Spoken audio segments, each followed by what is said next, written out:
Welcome to NIOS Studio. Myself Dr. Babita Parashar, Head Department of Education, Manav Rachna University, Faridabad. Today, we are going to study together assessment of personality projective techniques. But before we begin with what projective techniques are, we need to once understand what personality is. Now, personality for each of us, it is the first impression we make of a person. We meet so many people in a classroom, at a railway station, in the market we go, in our school setups, in the meetings, conferences, anywhere we go, we meet so many people, and for each person we make an impression, and that impression we assume is the personality. But Allport, a very famous psychologist, said that personality is not the first impression which we make. It is the dynamic organization within the individual of those psychophysical systems that determine his characteristic behavior and thought. Now, in this entire definition, for us to understand personality better, I have picked up some keywords. So, the first keyword which I have picked up is dynamic. Now, dynamic is something which is undergoing changes at a regular interval. Like for example, I met somebody today, I meet the same person few years later, there is a lot of difference which I am able to figure out. The voice has changed, the confidence has changed, the dressing sense has changed, the thought process has changed, the beliefs have changed. So, the personality, the first personality image which I hold of that person of a few months back has undergone changes based on what all the person was being exposed to. So, personality is dynamic. It is not only the physical appearance, it is also the psychological aspects which make a person's personality. So, psycho as well as physical, they together constitute the personality of a person, which is reflected in the form of behavior and the thought process. So, in all, dynamic psychophysical organization of behavior and thought constitute the personality of a person. Now, why we are here to assess personality, why we cannot measure it? So, to measure something, there has to be an object like this is an apple, this is sugar, this is cloth, this is milk. So, anything to be measured has to have a concrete shape which is identifiable. Personality is not a thing. To measure something again, we have to have an instrument. There has to be a measuring balance. Like if I wish to know what is my weight, I will stand on a weighing balance. So, there has to be some zero weight. So, in reference to that zero weight, my weight would reflect on the weighing balance. There is no instrument by which we can measure personality. Again, the person who will do the measurement, whoever measure. If I am measuring cloth, I measure it 1 meter. My neighbor measures 1 meter. The shopkeeper measures 1 meter. So, it is not affected by who is doing the measurement, and personality does depend on the person who is doing the evaluation. So, based on these three characteristics, we cannot measure personality, we can only assess it because it is dynamic.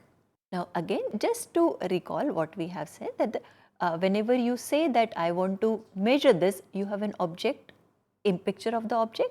You also have a picture of the instrument to be used and the person who will do it. All these three are not applicable in case of personality. So, personality is to be assessed, not to be measured. Personality is not a thing, it is an idea. Psychologists have different opinion about dimensions and content. Few traits are superior for one psychologist, few are superior for the other one. So, what it actually constitutes of is still debatable, and then it is not static, it is dynamic. So, how will you measure something which is changing after some intervals of time? The nature of the instrument, there is no zero, there is no starting point for reference that this personality is a zero personality and beyond that we will start measuring. Even a newborn baby has a personality. So, the images which you see on the screen, the measuring tape, the measuring cylinder, the weighing balance, each of them have the reference 0. So, with reference to that 0 we measure, which is not applicable to personality, and there is no reliable scale or instrument of measure. So, after all these initial discussions, we at least agree that why we are studying here the assessment of personality, not measurement of personality. The techniques. So, now something which is to be assessed, there has to be assessment techniques which are there. So for assessment of personality, there can be non-projective techniques or they can be projective techniques. In our former session, we have already studied non-projective techniques in detail. We'll be talking about the projective techniques in this particular session. The projective techniques are indirect methods of personality assessment which focus on the subconscious mind. The techniques allow the teacher or the researcher to tap into subjects' deep motivations, beliefs, hidden emotions, attitudes, desires, internal conflicts, the value system. When we talk about the projective techniques, as a human being, I have this strong inhibition that I would only portray the desirable part of my personality. But when we use the projective techniques through ambiguous images, situations, sentences, we are trying to assess all these features or the traits of personality without the subject being identifying that by addressing to these particular techniques, how he or she is projecting the personality of herself or himself. The projective techniques for personality assessment which we will be focused in this particular session are these 5 techniques. The first one is a very popular technique which is the Rorschach ink blot test. The second is the word association test, popularly known as WAT, thematic apperception test, TAT, sentence completion test, and child apperception test, which is a form of thematic apperception test but designed for the children. When we will be studying these techniques in detail, we will understand that why TAT was not applicable to children between age group of 5 to 8 years. So for them, a parallel test with the same objective was being designed and it was named as children apperception test. We come down to the first technique, which is Rorschach ink blot test. Now Hermann Rorschach created the Rorschach ink blot test in 1921. It consists of 10 bilaterally symmetrical ink blots printed in separate sheets. Now by bilaterally symmetrical, I mean that we take a sheet of paper or a chart paper and you put some ink on that. You fold it and open it back. Now these 2 marks which are left on the sheet are symmetrical to each other, like your mirror image. If you see your image in a mirror, the 2 are identical, 2 are superimposable. Like if you move towards the mirror, your nose will bang opposite the nose, your forehead will bang opposite the forehead. So that is what we mean by a bilaterally symmetrical or a mirror image. So the Rorschach ink blot test is consisting of 10 such sheets. The entire 10 sheets are divided into 3 slots. The first one are the 5 achromatic without color ink blots, which are only in black and white. The next 3 sheets, the next 2 sheets are 2 in color, which is they are made up of black, red and white, and the last 3 cards are multicolored. So in all, these are the color patterns which are being designed, and all the ink blots are ambiguous. It only depends upon how a person or the subject is interpreting it. Now I will take you through not all 10 sheets of them, but I will show you some sheets. So when one sheet is being shown or one card is being shown to a subject, he or she is given the liberty to take as much time as the candidate wish to. There is no time limit. The subject can hold the card in any direction they wish to. Like if you are holding it in this direction, the subject is free to hold it upside down, inverted, anywhere whichever gives him a good perspective, the subject is allowed that freedom to do that. So these are some of the cards which we just talk about. Now once I am taking you through these cards, you can also do that small drill, that once you look at the image, you would help me that what do you see in that image and which part of the image you focus. So these are the some cards which I am taking you through. This is another card, next one of them. As I said, there are only red, black and white, 2 cards. There are some cards, 5 of them, which are only black and white, and there are 3 cards which are multicolored, which you can see while I am taking you through these cards also. These are the cards, the multicolored ones. I took you through these cards, but as a teacher or as a researcher, when you will administer the Rorschach ink blot test, you will do it in 2 phases. The first phase is the free association phase. In that first phase or the free association phase, as a teacher, you will show one card to the subject at a time. So, once that card is being projected, you will ask that what might this be. Why you will ask what might this be? Because they are very ambiguous. So, it is just a perspective which will help the subject decide that what is being seen. So, the first phase is the free association phase, where the card is projected and the subject answers that what might this be. And the second phase of the same is the inquiry phase, that you as a researcher or as a teacher ask that which feature of the ink blot played key role in the percept.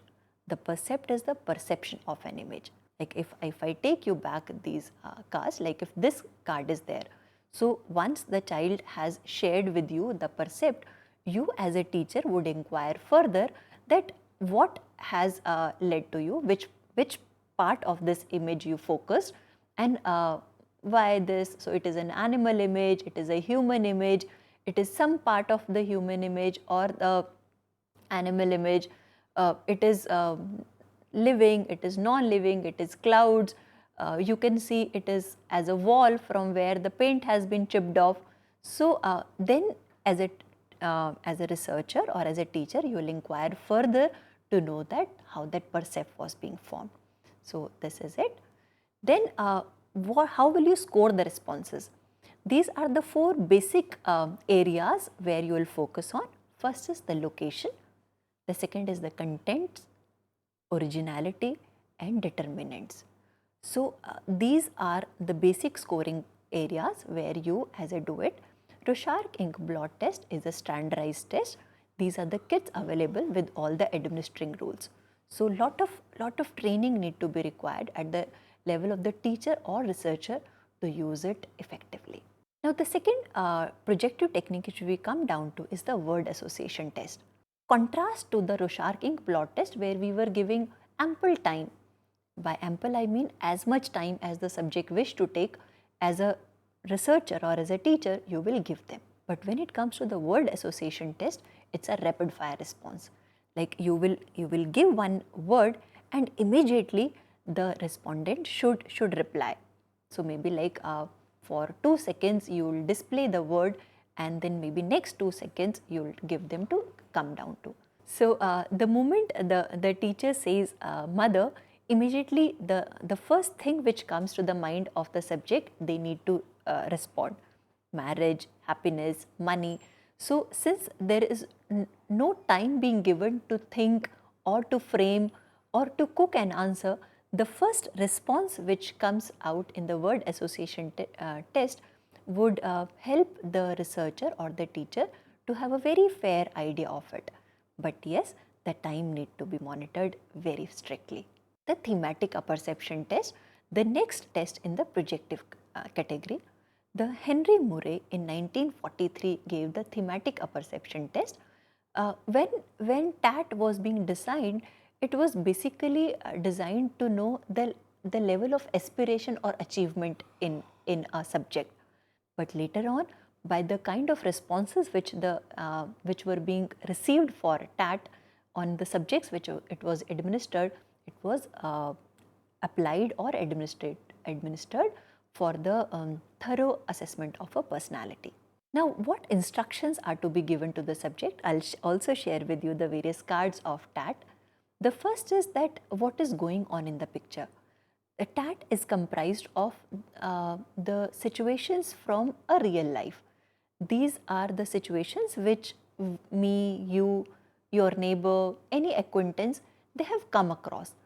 But when the test is administered, what do we make out of it? How do we identify ourselves with the picture or the protagonist is the entire game which is there.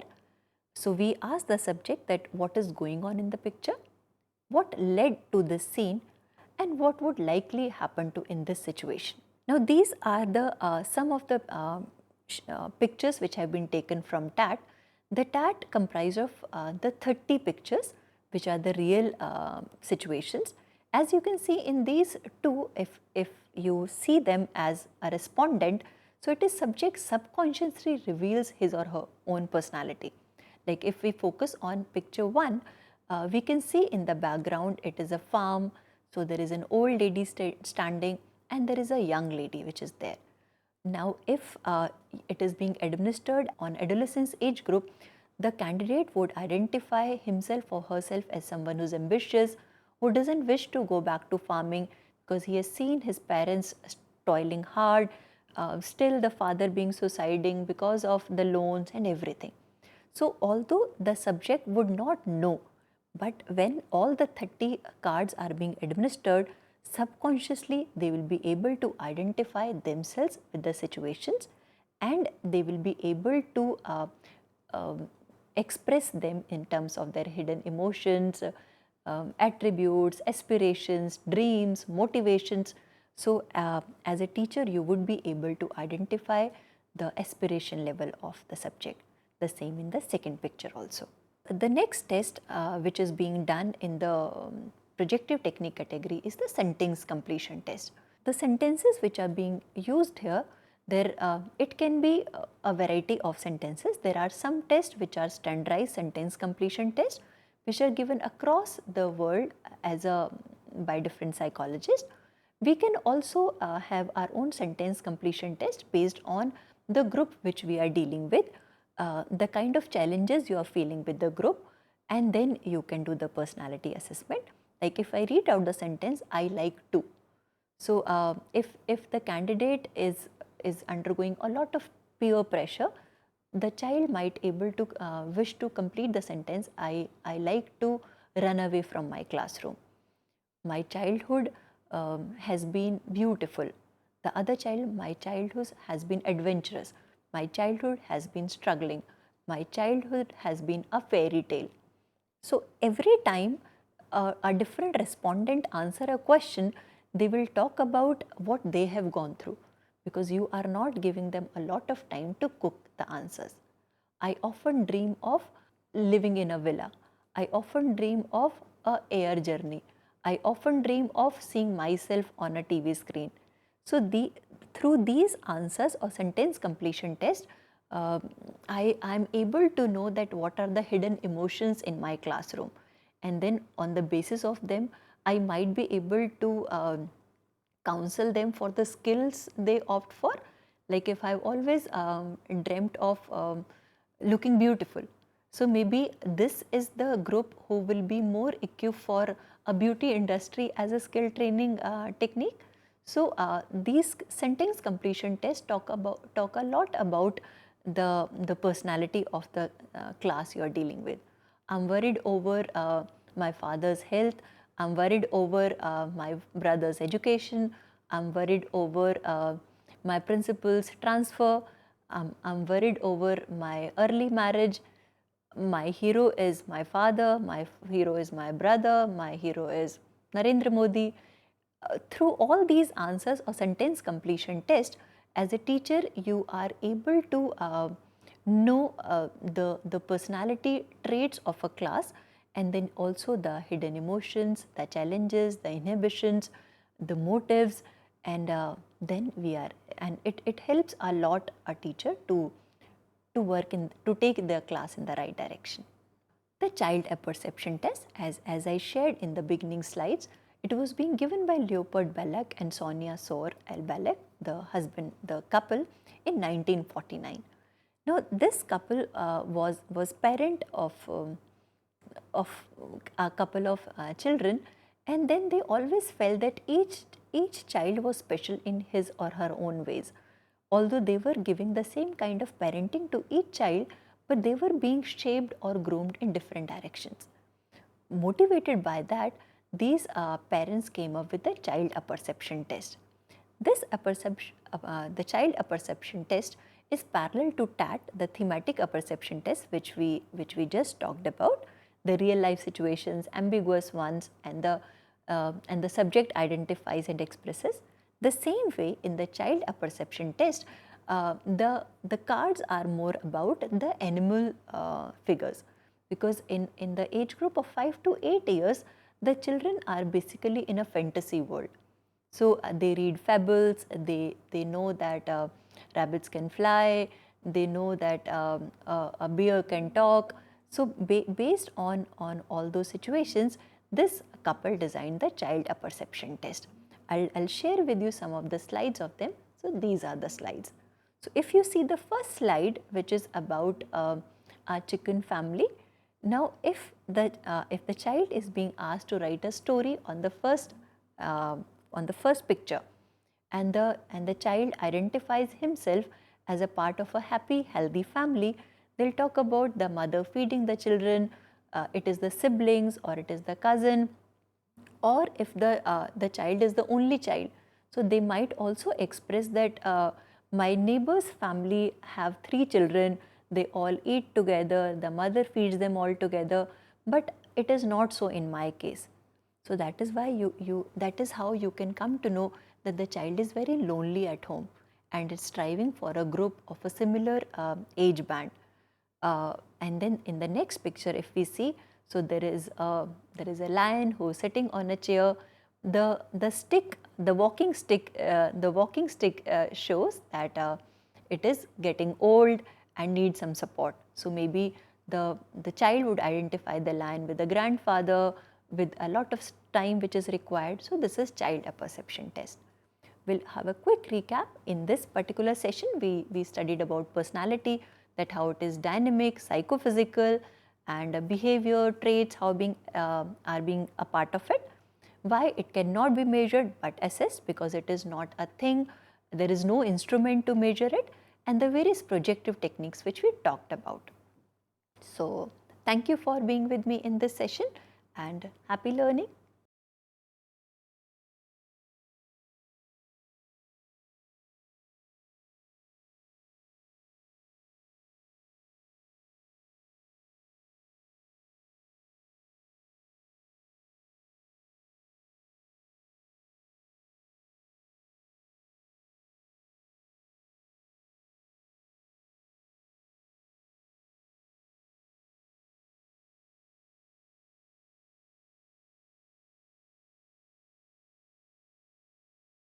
खिलते चेहरों पर ये मुस्कान आई है शिक्षा के जरिए।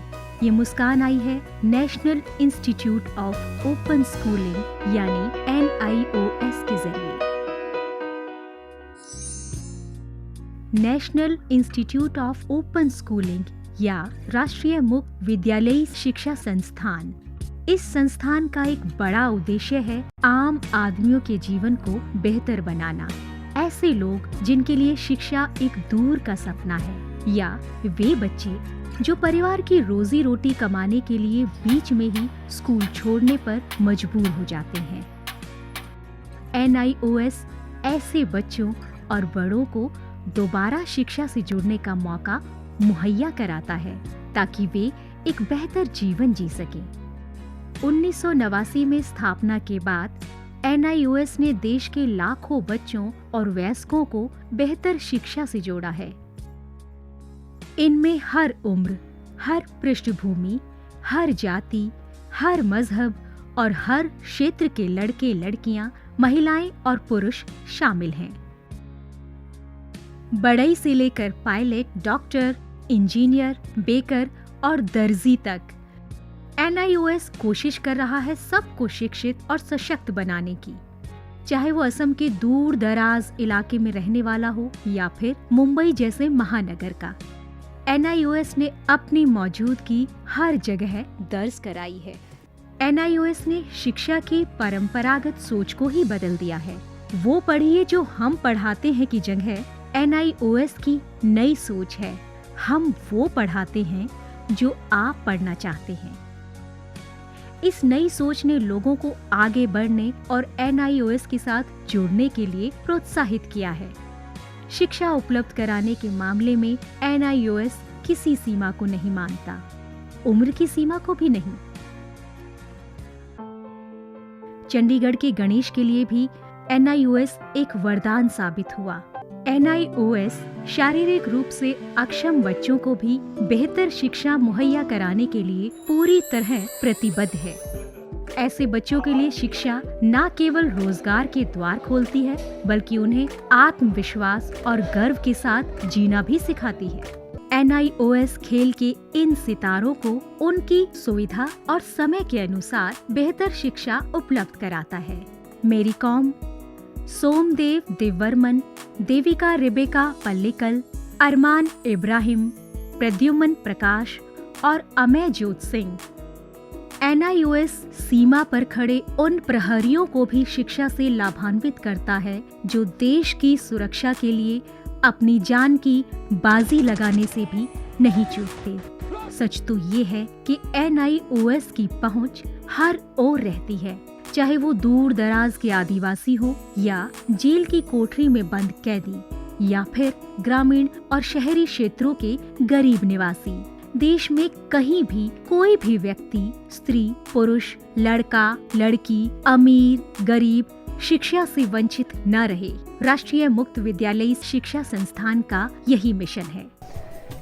राष्ट्रीय मुक्त विद्यालय शिक्षा संस्थान पूरे देश में शिक्षा के साथ साथ कौशल विकास के क्षेत्र में बहुत सारे कोर्सेज दे रहा है। लगभग 100 से ज़्यादा कोर्सेज हैं। हम दूर दराज के गांव में अपने संस्थान बनाते हैं और वहाँ के बच्चों को, वहाँ के बच्चियों को, वहाँ के वयस्कों को हुनर के क्षेत्र में शिक्षा पहुँचाते हैं। आपको जानकर खुशी होगी कि अब हम आर्ट्स, साइंस, कॉमर्स जिन क्षेत्रों में 12वीं का सर्टिफिकेट दिया जाता रहा है, अब हम हुनर के क्षेत्र में, वोकेशनल एरिया में भी 10वीं और 12वीं का सर्टिफिकेशन करेंगे। तो वो बच्चे जो कृषि से जुड़े हुए हैं, कारपेंट्री से जुड़े हुए हैं या दूसरे क्षेत्रों से जुड़े हुए हैं, वो अपने ही क्षेत्र में काम करेंगे, सीखेंगे, हुनर पैदा करेंगे अपने में और सर्टिफाइड भी होंगे कि वो सर्टिफाइड कृषक हैं, खेतिहर हैं। तो आज तक जो हमारे देश में ये सोच रही है कि आप 12वीं पास तभी कहे जाएंगे जब भूगोल, अर्थशास्त्र, भौतिकी ये पढ़ेंगे, अब ये समय बदल गया है। ITI में जितने बच्चे पढ़ते हैं, लगभग 18 लाख बच्चे हर साल दाखिला लेते हैं। अब हम उनको सर्टिफिकेशन करेंगे। NIOS अपने छात्रों को माध्यमिक स्तर पर 26 और उच्च माध्यमिक स्तर पर 19 विषयों का विकल्प देता है। पढ़ाई किस माध्यम से करनी है, इसमें भी आपको लचीलापन मिलेगा। माध्यमिक स्तर पर ही 7 भाषाओं के अलग अलग माध्यमों का विकल्प मौजूद है। शैक्षणिक कार्यक्रमों के अलावा 86 वोकेशनल शिक्षा कार्यक्रम भी उपलब्ध हैं, जो छात्रों को कामकाजी दुनिया के लिए तैयार करते हैं। वोकेशनल प्रशिक्षण को अधिक सुदृढ़ बनाने के लिए NIOS ने ITDC, Cisco, Indian medical association जैसे कई सरकारी और गैर सरकारी संस्थानों के साथ भागीदारी स्थापित की है। आज लाखों छात्रों के लिए अपनी पसंद का स्कूल है राष्ट्रीय मुक्त विद्यालयी शिक्षा संस्थान यानी national institute of open schooling. NIOS ने एक लंबा सफर तय किया है, लेकिन मंजिल अभी दूर है। निरंतर विकास और नवीनीकरण के लिए NIOS सदैव प्रतिबद्ध है। शिक्षा का उद्देश्य महज रोजगार जुटाना ही नहीं है, बल्कि स्वयं को सशक्त बनाना भी है। NIOS लाखों छात्रों के लिए यही आत्मसम्मान दिलाने में जुटा है। लाखों लोगों के लिए एक आशा और उम्मीद है। National institute of open schooling.